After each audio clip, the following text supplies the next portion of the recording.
Fala pessoal, boa noite. Estamos começando mais um Deluca Entrevista aqui na TV 247. Eu sou o William Deluca, editor aqui do 247. Estou recebendo uma presença extraordinária, José Trajano. Opa, legal, estamos juntos aí. Jornalista esportivo, um dos poucos jornalistas esportivos do Brasil que se posiciona em todos os assuntos que precisam ser posicionados. E a gente vai fazer uma conversa bem bacana hoje aqui com o Trajano. Separamos muitos temas legais para comentar, já tem muita gente assistindo. Já eu leio algumas das participações aqui, que já tem gente mandando pergunta. Como vocês viram aí o nosso tema principal, a gente conversou um pouquinho antes de começar o programa, a gente tem visto uma participação muito grande dessas forças políticas ascendentes. O presidente da República, Jair Bolsonaro, entregou a taça para o Palmeiras no ano passado, deu volta olímpica com a taça, ganhou medalha. O Major Olímpio, nesse fim de semana, senador do PSL aqui de São Paulo, também entregou taça e medalha para os jogadores do Corinthians, ganhou uma medalha para levar para casa. A gente nem tinha visto que ele era do elenco do Corinthians, né? Mas ganhou uma medalha. Jogou bem. Jogou bem? Jogou bem. E levou uma medalha para casa. Como é que você tem visto a participação dessas forças políticas da extrema-direita nesses ambientes de futebol mesmo? Entrega de taça, a gente tinha antes, o presidente Lula vestia todas as camisas possíveis que lhe davam, mas a gente não lembra de ter presidente, ter governador entregando taça no estádio. Olha, olá pessoal, olá o William aqui. Olha, eu não sei o que é pior, porque você falou do capitão, como queiram chamar, participando da festa do Palmeiras. Tivemos agora o major, o senador Olímpio, e também o presidente da Assembleia, o deputado do PSDB. E o Witzel também foi no Rio de Janeiro entregar a taça. Mas nós tivemos o deputado mais votado no Rio, aquele cretino do Rodrigo Amorim, que quebrou a placa da Marielle, participando da festa do Flamengo, quando o Flamengo conquistou a Taça Rio. Quer dizer, eu fico muito triste com tudo isso. Na verdade, eu não sei nem mais... tanta tristeza, tanta... quando eu vejo... Porque o futebol, de certa forma, o futebol sempre foi utilizado pelos políticos. De uma forma ou de outra. A torto e a direita. Mas isso tinha dado uma parada, quer dizer... no momento que a gente vive, esse tipo de gente se aproveitar do esporte para se alavancar politicamente... É muito desagradável. E quer saber uma coisa? O Major Olímpio é inimigo das torcidas.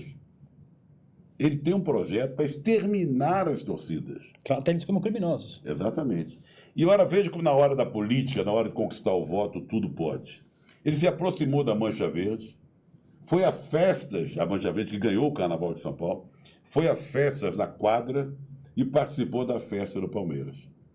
Quer dizer, na hora de lançar um projeto para exterminar, tratar como criminosos, tudo bem. Na hora que precisa do voto, ele veste uma máscara de amigo.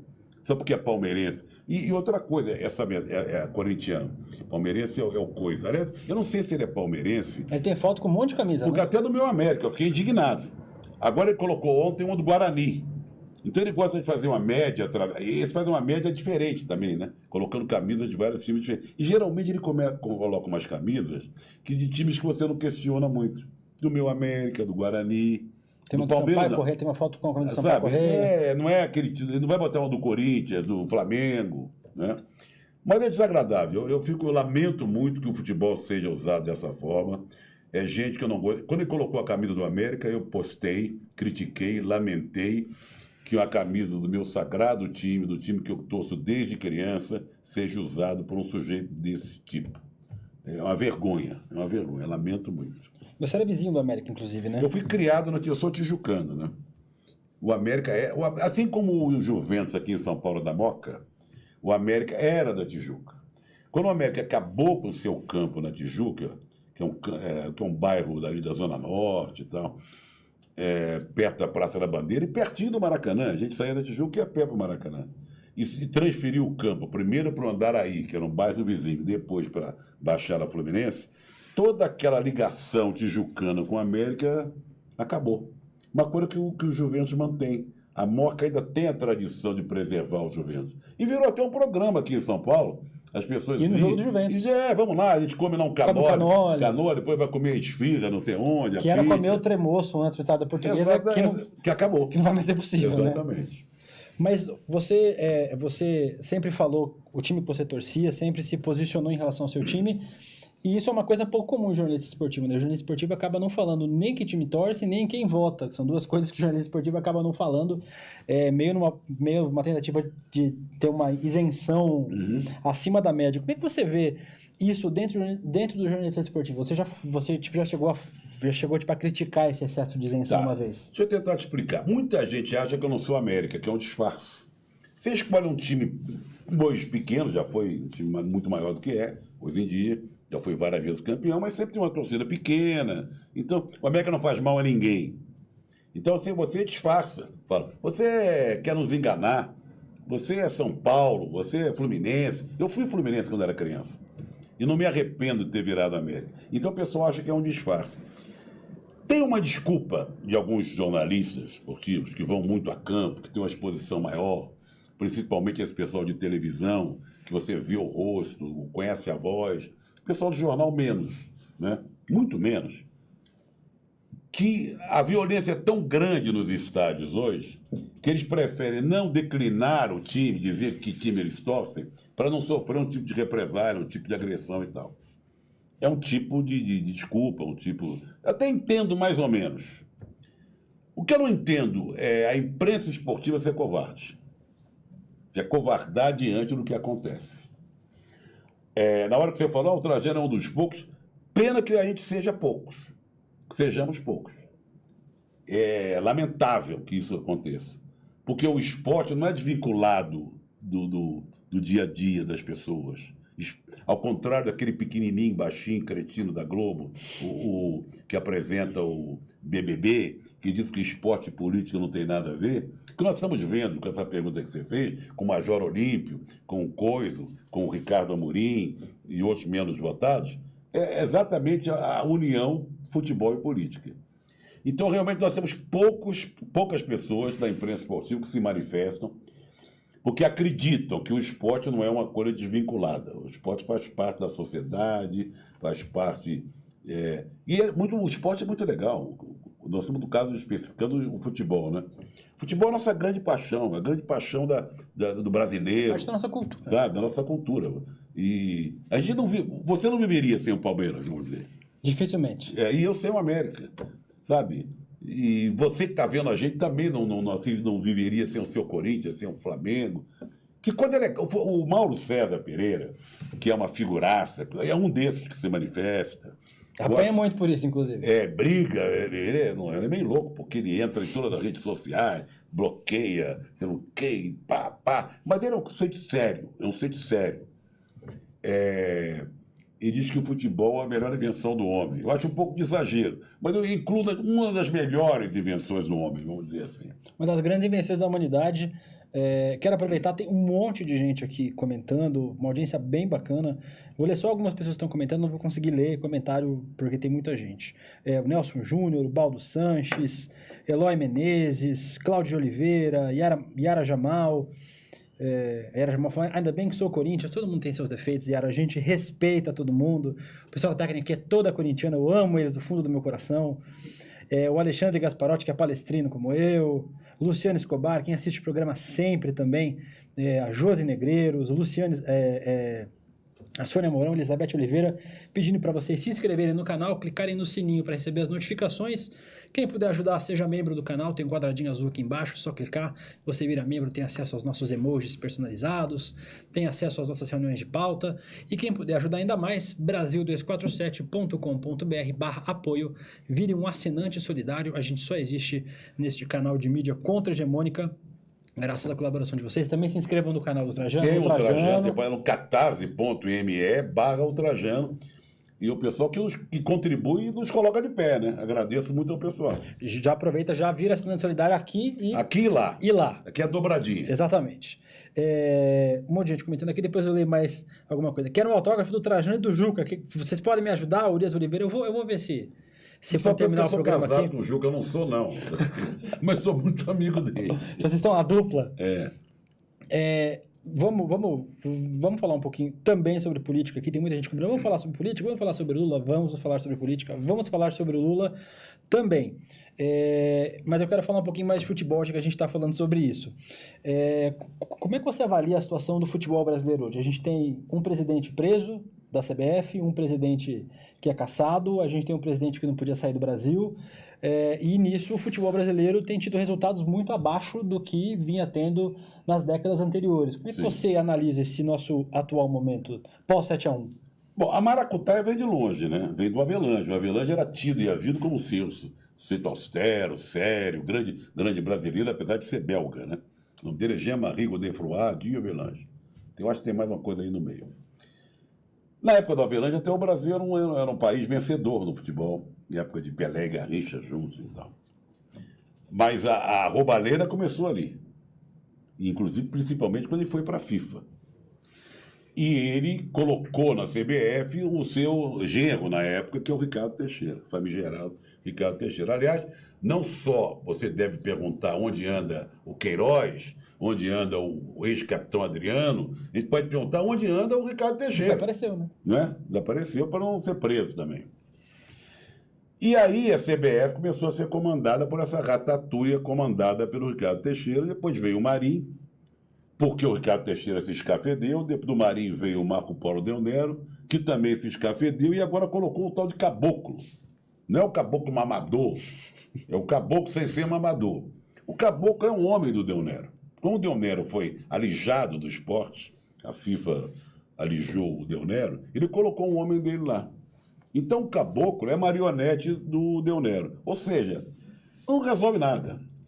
Na verdade, William, eu sou um sujeito que... Eu fui agora a Araraquara e conversei muito no SESC com professores de educação física, secretários de esporte e tal, e dizendo a eles o seguinte: eu lamento muito que o esporte seja relegado a um quinto escalão e vários secretários desses, alguns deles até se sentiram incomodados, ou gente que cuida do esporte nas prefeituras, sejam pessoas ligadas, aquele vereador que não foi eleito, aquele cara que é amigo do outro, coloca lá para ser secretário, como se o esporte fosse uma coisa menor.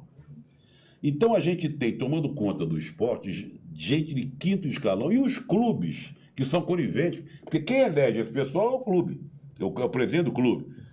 Eles fazem parte da federação, elegem o presidente da federação, o presidente da federação elege o presidente da CBF. Então, na verdade, é uma coisa só.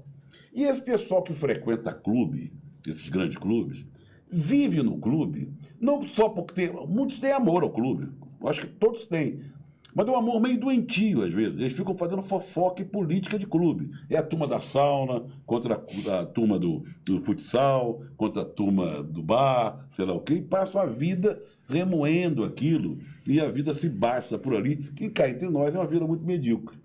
Então, o futebol brasileiro, no campo, é reflexo muito do que acontece na administração. Aí eu tenho que analisar muita coisa, porque o futebol piorou. Os ídolos nossos, os meninos, já vão embora cedo. Não é todo dia que você tem um Pelé, Garrincha, Gerson, Rivelino, Tostão. E o futebol brasileiro foi se perdendo com a maneira de jogar, começou o titez me incomoda, sabe? O futebol me incomoda tanto hoje em dia que eu fico pensando, será que é o esporte, aquele que eu gostava tanto, é o mesmo que é jogado hoje? Porque você vê as decisões 0-0, 0-0. Quando faz um gol, é um negócio... Essas finais do Campeonato Paulista foram um negócio ruim de assistir, né? O time ganha de 1-0 é goleada. Então, isso, para quem vem de longe, eu sou brisolista, tá? O Brizola dizia muito assim, eu venho de longe, eu gosto muito de usar. Quem vem de longe, assim como o Leonel de Moura Brizola, se incomoda demais com o que está vendo aí. Isso não é ser saudosista, não. Isso é um retrato de quem tem estrada. É um retrato. Que mal que eu posso ter vivido esse tempo todo, ter acompanhado a geração de Pelé, Garrincha, depois até vamos chegar até o Romário, vai. E agora ver o que está acontecendo aí. Qual o craque do futebol brasileiro que joga no Brasil? Que joga no Brasil... Né? Eu ia dizer o Vinícius Júnior, mas ele saiu do Brasil tem fora. um ano já, Né? então Né? não tem mais... Tem o Léo Passos, marcou um golaço, já tá com o Palmeiras da base, não sei mais quantos minutos ele fica no Palmeiras cuidado, ainda. tá indo embora, pegou o avião agora. Tem as pessoas perguntando aqui, falar sobre política também. Eu vou entrar mais ou menos sobre esse assunto. Você falou agora há pouco sobre os clubes, sobre a gestão dos clubes aqui. Eu e você participamos do mesmo documentário, um documentário da Vice, inclusive. Sim, foi. Recomendo a vocês assistirem, quem não viu, chama Bicha. Depois eu mando aqui É muito legal. o link, onde a gente fala sobre homofobia no futebol. Quem não lembra, eu, há uns 2 anos atrás, um ano e meio atrás, em um jogo do Palmeiras, eu critiquei um canto homofóbico da torcida do Palmeiras e por isso fui ameaçado de morte, ameaçado de Fui violência. solidário a você até nas redes sociais. Eu lembro. Então. E volto a agradecer. Mas a gente tem várias chagas sociais do Brasil acabam ganhando reflexo, às vezes, retumbante no futebol, né? Então, a homofobia, o racismo, o machismo. Você acha que os clubes e as federações, elas têm um papel fundamental em evitar que isso continue acontecendo dentro do estádio? Poderiam evitar se fossem outras pessoas, tivessem outro comportamento diante da vida, do mundo e tal. Muitos deles pensam assim. O mundo do futebol é muito reacionário, muito conservador. E você não vê mecanismos, você não vê projetos. A única coisa que eu posso tirar o chapéu hoje em dia no futebol, em termos de clube, de atitudes, de coisas assim que você pode dizer, esse sim é o pessoal do Bahia que tem feito. Eu ia usar esse exemplo agora. O esporte, parabéns ao Bahia, o time do Bob Fernandes e de tantos baianos, um clube que acabou de ser bicampeão baiano. É o único clube que tem participado de uma forma forte, corajosa, em cima de várias causas que nós estamos falando, homofobia, racismo e tal. Há uns dias atrás eu entrevistei o Thiago César, que é assessor da presidência lá, e ele contou como é que eles... Porque para eles também tem sido difícil, eles enfrentam isso. Tem sido difícil também. Dentro do próprio clube. Causas indígenas, colocaram agora um vídeo muito legal pela demarcação de terras indígenas. É difícil você ver um clube brasileiro se manifestar desse jeito. Tem gente aqui comentando, deixa eu ver, o Marco Freitas, grande Trajano e ESPN é a melhor emissora esportiva do Brasil, sob aquela direção, aquela ESPN não existe mais. Saudades Brasil da Copa do Brasil. Bom programa era esse. Me orgulho muito de ter feito. O que era o Brasil da Copa do Brasil? A gente mandava uma equipe, geralmente com o Elvídio Matos, grande repórter, ou Roberto Salim, que ia dias antes do jogo que a gente ia transmitir pela Copa do Brasil, sei lá, Juazeiro e não sei o quê, e fazia um retrato da região, não só esportivo, mas cultural, gastronômico e tal. Na verdade, a gente sempre quis mostrar o Brasil para o brasileiro. A gente nunca se limitou a fazer um esporte só com a bola rolando. E o Brasil, da Copa do Brasil, durante anos foi um trabalho muito legal, que a gente andou pelo Brasil afora. Eu tenho muita lembrança boa desse projeto. Cadê? A Yara Jamal mandou um superchat aqui. Obrigado, Yara. Trajano, sou sua fã desde o Cartão Verde. Aprendi o hino do América, mas sou corintiano. Um abraço pra vocês. Seja americanas. Você tá velho, hein, Yara? Porque desde o Cartão Verde, Cartão Verde já faz tempo. O pessoal diz, eu via com meu pai, que era pequenininho. A Lita Lula mandou do superchat. Torcidas antifascistas não mostram como são. Eu vou trazer o pessoal das antifas aqui um dia, mas tem uma coisa interessante. Eu ia, pelo menos no ano passado, nos outros anos anteriores dos Jogos do Palmeiras, deixei de ir, especialmente por motivos políticos, em relação à direção da torcida do Palmeiras. No estádio, as torcidas antifas não usam camisa antifa, porque você não pode usar camisa antifa, especialmente no estádio do Palmeiras, que você apanha. Uhum. Então, não existe demonstração de antifa dentro do estádio do Palmeiras, pelo menos porque as pessoas têm medo de apanhar. Então, esse é um dos motivos pelos quais vocês veem um pouco sobre os antifas, mas eles estão lá. O Plínio Aquino Júnior diz, gosto das suas dicas musicais. O José Mendonça diz, Trajano para presidente. Aí. Se o José de Abreu pode... Pode, não, mas a brincadeira foi legal e tal, mas terminou, mas também...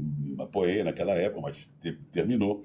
Vou dar duas dicas musicais de hoje, que eu tenho um programa na TVT, que é Papo com o Zé, e eu fico intercalando política, futebol e tal. Hoje é aniversário, não lembro quantos anos de nascimento da Ella Fitzgerald. É mole ou quer mais? Né? Eu botei hoje como música Grândola Vila Morena, porque hoje, 25 de abril, nós estamos completando 45 anos da Revolução dos Cravos. Então, botei do Zeca Afonso, que foi virou o hino da Revolução dos Cravos. E terminei com Tanto Mar, que é a música do Chico Buarque, que fala também da Revolução dos Cravos. Aqui também tem dica musical do Trajano. Se vocês estavam órfãos da dica musical, aqui também tem dica musical. Vamos aproveitar que a gente falou sobre você ser presidente, vamos falar sobre a situação de outro presidente. O presidente Lula está preso, completou 1 ano de prisão agora, nesse mês, lá em São Bernardo do Campo, lá em Curitiba. E você entrevistou o presidente Lula na casa do presidente Lula. E você também... Não, entrevistei na minha casa. Na sua casa. Na minha casa. Muito bem. Ele levou uma rabada, 8 quilos de rabada, e foi até engraçado, porque eu não sou muito familiarizado com rabada. E ele prometeu que ia levar uma rabada. Nós fizemos um programa ao vivo com ele, ele levou 8 quilos de rabada. Aí eu comprei polenta, porque todo mundo falou que rabada come com polenta e agrião. Comprei numa tratoria perto da minha casa polenta e compramos eu e minha namorada na feira agrião. Quando a gente chegou na mesa e colocou, veio a rabada, que ele mesmo fez, excelente, gostosa, nossa, um molho gostoso. Botamos a polenta quentinha e botamos o agrião assim, como se fosse salada. E vocês não conhecem nada. Leva de volta para o fogão. Tivemos que botar em 2 bocas, porque era muito grande, 8 quilos. Você mistura junto, porque né? tem que colocar o agrião dentro do molho. Aí começamos tudo de novo. Botamos o agrião, aí sim, ficou legal. Hoje até foi um dia muito complicado, porque houve aprovação, né? Conseguiram o direito de entrevistar a Mônica Bergman e o Florestan Fernandes. Aliás, o estúdio aqui é o Florestan Fernandes Júnior. Exatamente. Em homenagem ao pai dele, em nome da Escola Nacional lá de Guararema, dos nossos amigos queridos do MST. E aí, de repente, a Polícia Federal resolveu melar, criando uma situação que não havia, permitindo a presença de outros e de jornalistas que iriam escolher, que as pessoas tinham que rapidamente se inscrever até 5 da tarde. Ainda bem que o Ricardo Lewandowski acabou com esse circo que foi armado. Agora, é incrível a capacidade que o pessoal tem de inverter as coisas. Começaram a dizer que o Lula que não queria dar entrevista para a Globo, para a Bandeirante. Não, a Mônica Bergamo, pela Folha, e o Florestan, pelo El País, conseguiram esse direito entrando na Justiça há 8 meses. Agora, eu entrevistei o Lula na minha casa e depois, durante a Copa, eu entrei em contato com o pessoal, os advogados, que eu tive a ideia. Bom, se o Lula gosta tanto de falar em futebol, vai ficar satisfeito em falar de futebol na Copa. Então ele mandava os comentários, ele não podia gravar vídeo, nem áudio, nem nada, e a gente botava uma voz e botava o texto na tela e tal. Foi uma maneira de... E ele gostou. Agora, depois nós fomos proibidos de fazer. Teve que interromper. Fiquei muito triste na época porque a gente pensou em chamar o Lula aqui. Coisa. A gente tinha na ponta esquerda aqui um abraço para o Pablo Nasser, para o Chico Bicudo, que fazia... O Chico Bicudo, que é da Museu da Pelada. E fazia Grande Museu da Pelada, Marcelo Mendes, Chico Bicudo. Fazia com a gente aqui na ponta esquerda todos os dias da Copa do Mundo, mas a gente lia os comentários aqui também. A gente... Sabe que você ia deixar, é democrático. Não, aí, é para divulgar mesmo, o objetivo era esse. Mais uns comentários aqui, um superchat do Moisés Oliveira. Trajano, você me representa, você é autêntico demais, raridade, grande abraço. Cadê? O Eloy Menezes diz, De Luca, parabéns, sou hétero e palmeirense, e você só enobrece o Palmeiras. Muito obrigado. Eu queria que os outros palmeirenses que me ameaçaram pensassem assim também, mas eu não ligo para eles, eu prefiro muito mais a sua opinião, Eloy. O Fábio Franz pergunta, cadê o Chico Bicudo? O Chico Bicudo está bem... Acho que em breve eu trarei neste programa Chico Bicudo para conversar também. E a Neiva Almeida diz, De Luca, manda um abraço para Bananeiras. Bananeiras é uma cidade linda, fica no Brejo Paraibano. É uma região de serra, então à noite faz frio. Nunca tinha ouvido falar. Bananeiras, uma cidade... João Donato. Fica... Bananeira.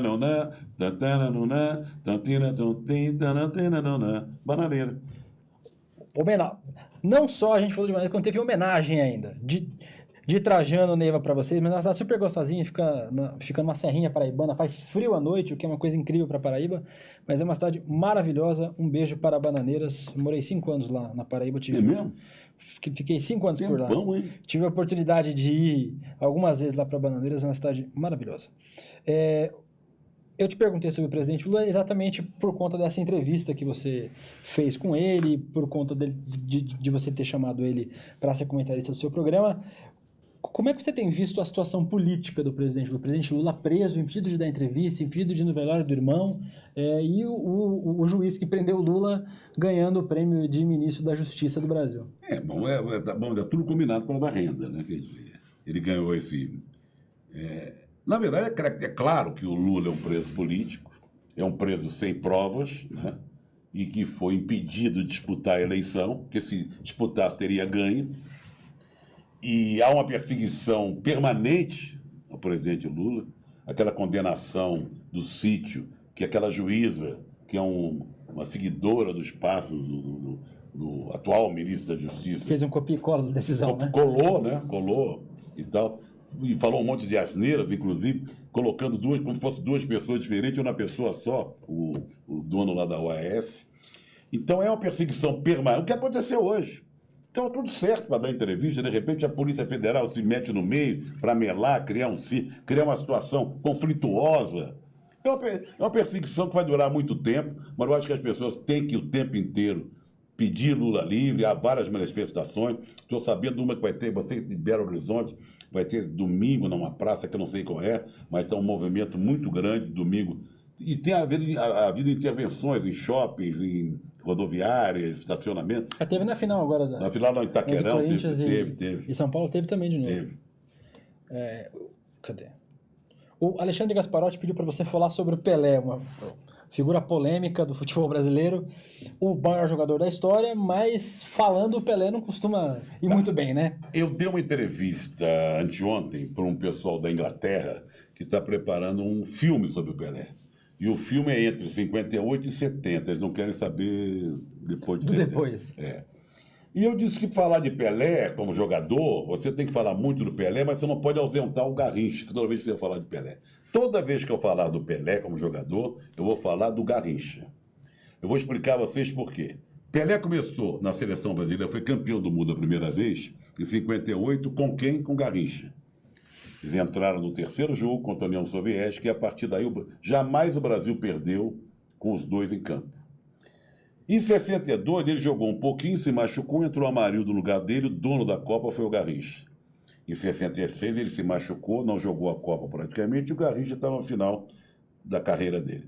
Em 70 o Pelé tinha que se provar, ele tinha que ser brilhante, ele tinha que demonstrar que era o melhor jogador do planeta e foi. Era um desafio para ele. Você jogar o Pelé dentro de campo é uma coisa, o Edson é outra. O que estraga o Pelé é o Edson. Mas tirando isso, eu lamento muito, todo mundo, Pelé.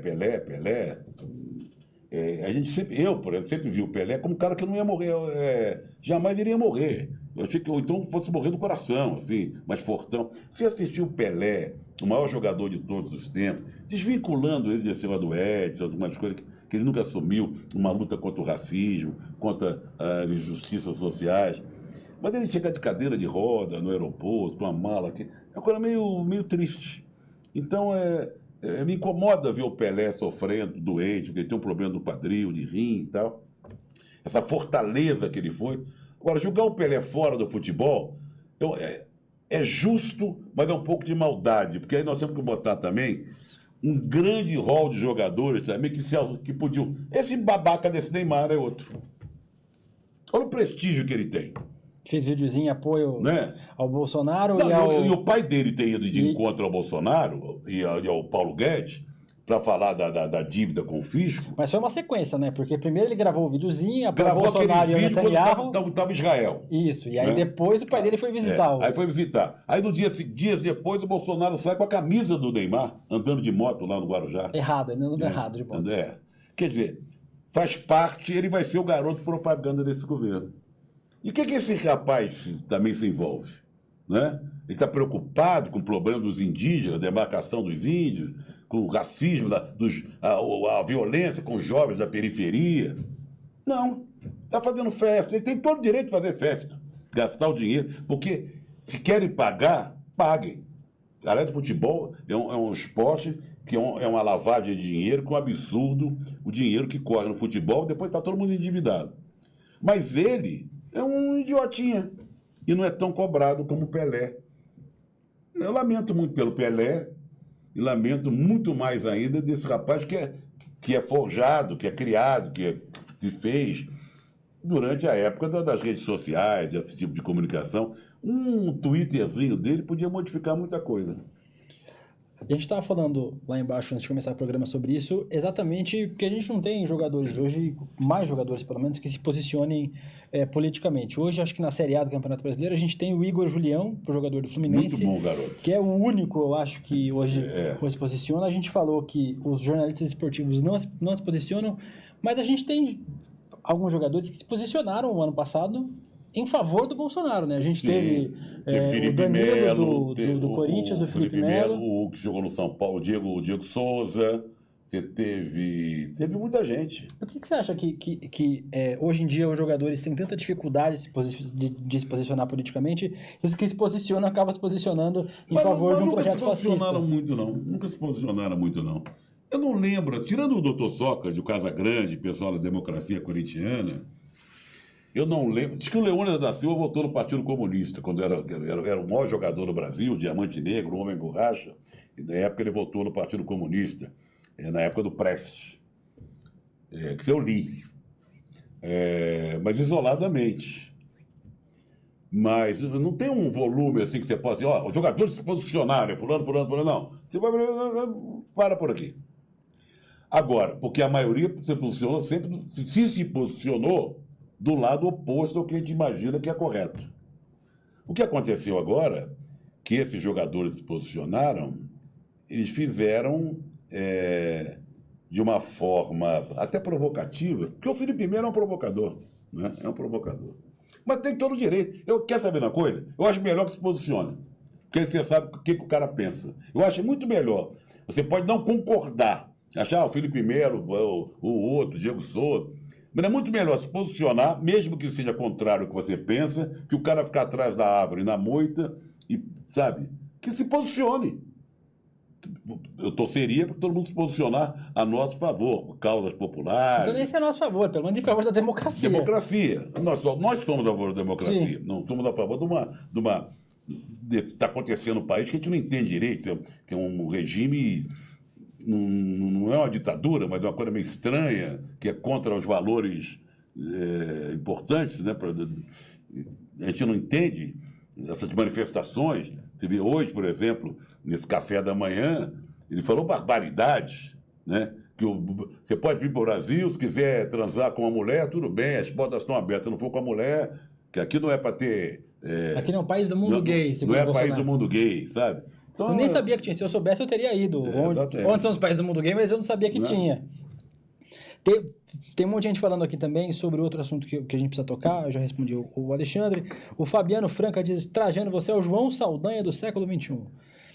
Antes fosse, meu ídolo. A Patrícia Quesada diz: deixei de assistir ESPN, não tem mais sentido assistir sem o Trajano. Nádia Maria de Souza Corrêa diz: liberdade para o preso político Lula. Verdade, Nádia, Lula livre. Josi Negreiro diz: adoro o humor do Zé Trajano, ele é ótimo sempre. Aproveitando, pedindo para vocês se inscreverem no canal, clicarem no sininho para receber as notificações. Quem puder ajudar, seja membro do canal, clica aqui embaixo no quadradinho azul. Quem puder ajudar ainda mais, brasil247.com.br/apoio. Vire um assinante solidário.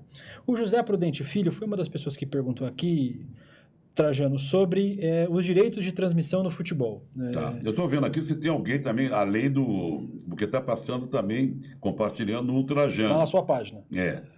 Olha lá, pode olhar lá se tem lá comentário lá também. Não estou conseguindo entrar direito. Mas aí, cadê? Então, tem esse pessoal aqui que perguntou... Tá aqui. Achou? Tô achando. Olha se tem alguma coisa aí também que a gente já inclui. Mas o pessoal vai estar falando aqui sobre os direitos de transmissão do futebol, né? Tá. A gente tem um monopólio no direito de transmissão, a gente tem visto hoje uma pequena mudança, né? Palmeiras, Atlético Paranaense e alguns outros clubes assinaram um contrato com outra empresa que não é a Globo para transmitir na TV fechada, mas ainda assim a gente tem a Globo comandando o futebol brasileiro, né? Com várias entrevistas exclusivas só para Globo, fica sabendo das pautas com antecedência e comanda principalmente os horários do futebol, né? Tipo, em um país, por exemplo, aqui em São Paulo, quando eu vou assistir o jogo do Palmeiras, o jogo termina, o jogo da Libertadores começa às 9h40 da noite, eu saio 10 minutos antes para poder pegar o metrô aberto para poder ir para casa. Morumbi? Aí é impossível, o estádio do Palmeiras pelo menos é perto do metrô. É claro. Como é que você vê essa influência excessiva da Rede Globo no futebol brasileiro? A Globo funciona para os clubes como se fosse um banco. Então está todo mundo pendurado na Globo faz muitos anos. A Globo antecipa dinheiro. Então você está devendo, você está na merda, o clube deve. Vai lá na Globo, a Globo antecipa a sua cota para daqui a 3 anos e tal, 2, 3 anos. Então é uma relação muito difícil de ser cortada. Já ficou uma coisa meio. Porque os outros também não valem nada. Sabe? Porque o SBT não quer saber de esporte. O Silvio Santos detesta futebol. A Rede TV está se esforçando um pouquinho para fazer uma coisa ali e tal. A Record também detesta futebol. Uma vez tentou cobrir a Olimpíada, gastou uma grana, mas parece que não se sentiu bem cobrindo. Vai fazer o Pan-Americano, eu acho, agora. Mas o que acontece é o seguinte, está começando a aparecer outras maneiras de assistir futebol. E isso está revolucionando um pouco ou bastante, um tempo, isso eu acho que está a tendência a aumentar. Por exemplo, tem uma chamada DAZN agora, que é uma empresa inglesa e tal, que entrou, que comprou o campeonato sul-americano. Então você vê os jogos da Sul-Americana no Facebook, né, no computador. Hoje à noite o jogo do Palmeiras é, inclusive, pelo Facebook da Conmebol. Né? E depois eles vão começar a cobrar uma assinatura. Compraram também a Série C do Campeonato Brasileiro. Você tem o Esporte Interativo, esse Esporte Interativo, que distribui seus jogos em 2 canais a cabo, mas tem um jogo da Copa dos Campeões que só passa no Facebook. Então está mudando um pouco isso. As TVs a cabo estão sofrendo com isso, porque há outras maneiras de você assistir futebol. Estão perdendo assinantes. Mas na TV aberta, o monopólio da Globo é uma coisa muito difícil de ser cortada. Porque os clubes são coniventes, a federação, a CBF, todo mundo depende da Globo. O poderio da Globo é muito grande. E se as outras TVs resolvessem peitar, um SBT, uma Record, se juntassem, a briga seria boa. Mas aí tem maneira de assistir também, alguns clubes fecharam, né? Palmeiras, por exemplo, Palmeiras vai passar na TNT agora. Na TNT. É muito complicado romper isso aí. Seria muito melhor, evidentemente, que houvesse uma concorrência, uma briga de vários canais, cada um ficando com um pedaço, e você ter opções de assistir, qual equipe você quer ouvir, que jogo aquele outro vai transmitir. Tendo esse poderio todo, distribui. Eu quero o jogo às 9h45 e dane-se. Eu quero isso, acabou. Manda, desmanda. É terrível isso. Quero aproveitar, a gente está quase no finalzinho do programa. Recebemos um superchat do Guilherme Ferraz. O Guilherme falou sobre os políticos nas torcidas. No comecinho do programa a gente falou sobre isso, Guilherme. Depois você dá Olímpico e companhia. Você dá uma voltadinha lá que você vê a resposta do Trajano. Só para a gente fechar, Trajano, é impossível a gente não perguntar sobre o governo Bolsonaro, né? Você viveu a ditadura, viu a ditadura de perto, e hoje a gente tem um presidente que abertamente defende a ditadura militar, que homenageou um dos piores torturadores da história do Brasil. Como é que você tem visto esse momento político que a gente tem atravessado com um presidente populista e muitas vezes próximo ao fascismo, né? Bom, não é surpreendente isso. Tudo isso que ele está fazendo, ele prometeu e já falava sobre isso durante a campanha. Você lembra que no impeachment da Dilma ele citou o brilhante Ustra. Ele devia sair dali sair preso do Congresso. Um sujeito que exalta a tortura. Então, falar da tortura, falar o de ser homofóbico, ser racista, que vai acabar com a Lei Rouanet, que não sei o quê, tudo foi dito por ele durante a campanha. Agora, quando chega a hora de que isso começa a acontecer, a gente fica... Meu Deus, não era só discurso de campanha, era para valer. Mas está acontecendo para valer de uma forma pior. Está mais surpreendente ainda. Escolheu a dedo esses ministros, Sadamares, o Ernesto Araújo, o chanceler, o cara da educação que saiu, o colombiano, agora entrou outro. Até no caso do esporte, acabou com o Ministério do Esporte e entrou um secretário, um general, que já foi embora, entrou outro general no lugar. Hoje eu vi uma foto do ministro do Meio Ambiente. O pessoal do ICMBio, né? Nós temos um governo militar. Não estamos na ditadura, mas nós temos um governo militar. Não houve, nem no governo da ditadura, havia tantos generais em postos de comando, em ministérios. É um momento muito triste da nação, que a gente não sabe como vai acabar. Ainda faz muito tempo, esse governo vai ter muito tempo para governar. Aí todo dia a gente se choca, fica indignado, fica triste, é uma vergonha e dá raiva. Nós estamos vendo valores sendo jogados para a lata do lixo e lamentando, né, que não foi só o Bolsonaro. Nessa enxurrada, nesse turbilhão que aconteceu na eleição do Bolsonaro, veio junto gente da pior espécie. Foram eleitos governadores, deputados, senadores, terríveis. Quer dizer, esse cara que rasgou a placa da Marielle, ele é o deputado mais votado do Rio de Janeiro. A gente tem Alexandre Frota, deputado Alexandre federal do Brasil. Frota, essa Joyce, essa plagiadora, 2 milhões de votos, 1 milhão, sei lá o que e tal. É triste, é triste. Nós temos que lamentar, mas não podemos desistir também, não. Não podemos, nós temos que... É a resistência. Nós temos que denunciar, gritar, lutar, ir para a rua, dizer não a muita coisa que está acontecendo, botar o dedo na ferida. Nós vamos sofrer, mas não vamos desistir, não. Com essa, só, o Bira Júnior falou, Trajano, você esqueceu do Afonsinho, que jogou no Vasco, foi perseguido por ser estudante de medicina, ter se posicionado... Tá. Se posicionando político no auge do governo de Médici. Deixa eu só corrigir. Jogou no Botafogo. Ele é aqui de Jaú, inclusive. Afonso Celso Reis, meu amigo que mora em Paquetá, jogou no Botafogo, ganhou o passe livre porque usava barba e cabelo grande. Não quiseram deixar ele continuar assim, entrou na Justiça do Trabalho e ganhou. Foi um contestador, é um grande amigo, médico de pé no chão, médico de família, aquela coisa toda, mas foi uma voz isolada, assim como Sócrates também, de certa forma, foi. Trajano, quero agradecer muito você ter vindo aqui para este humilde programa, enobrece este humilde programa. Que isso. Eu quero agradecer a todo mundo que assistiu também, que mandou superchat, que comentou. Amanhã eu tenho uma entrevista bem bacana. Eu acho que não vai ser ao vivo por conta do horário, amanhã eu tenho pós-graduação, mas amanhã eu converso com o Leandro Prior, que é policial militar e é um PM antifascista aqui em São Paulo. Muito obrigado, a casa está aberta. Obrigado, valeu. Estou querendo voltar? A casa tá bom, obrigado. Tá bom? Como é o nome do estúdio? Florestan Fernandes Júnior. Florestan Fernandes Júnior. Legal. Um abraço para todo mundo. Vamos ficando por aqui. Amanhã tem mais. Continue acompanhando a programação do 247. Tchau.